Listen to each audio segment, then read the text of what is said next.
My name is Derek Corrigan.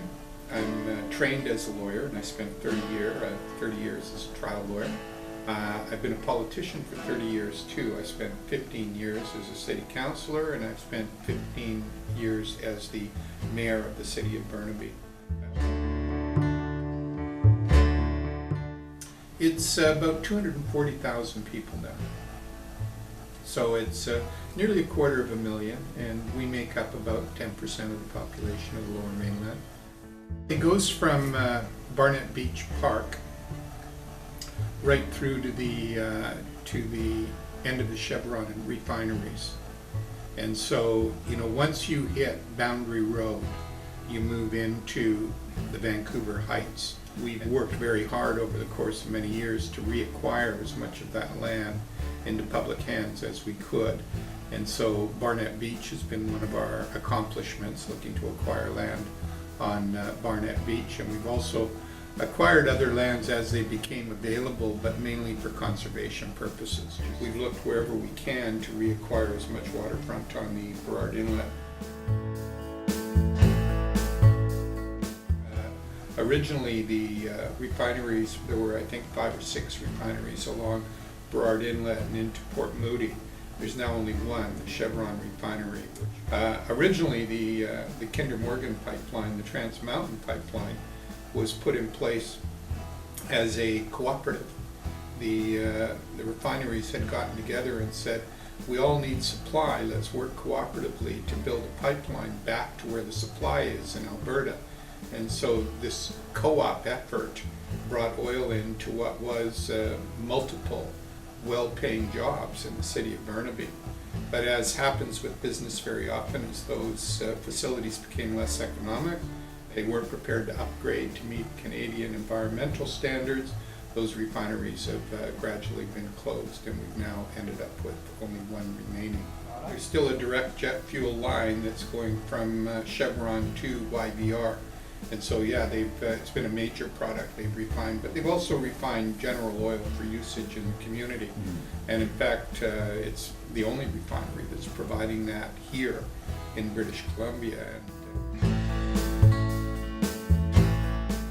So we're shipping some of the dirtiest oil in the world, the bitumen, oil that is incredibly dangerous if there's a catastrophe, if there's a disaster.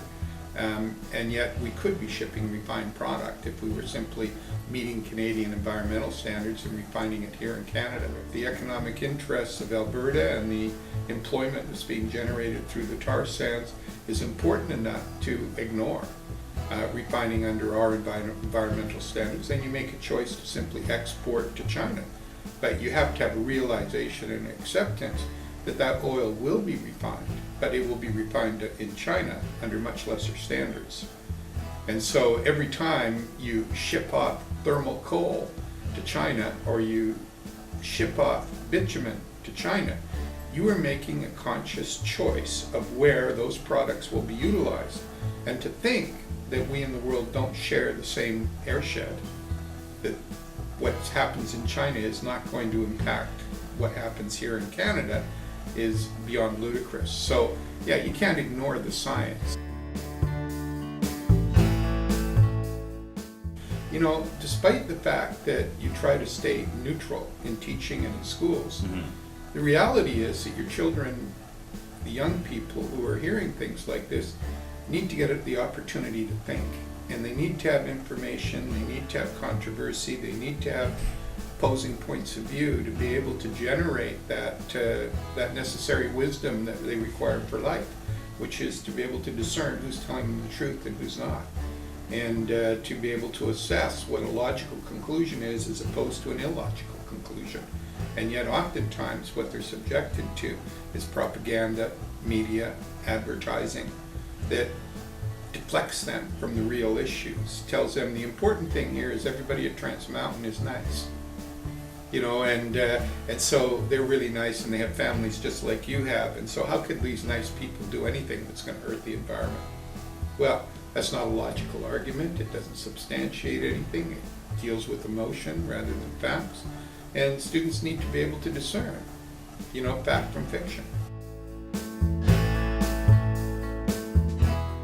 So, you know, we can continue to be politically correct, or we can accept the facts the way they are and say, this doesn't make a lot of sense.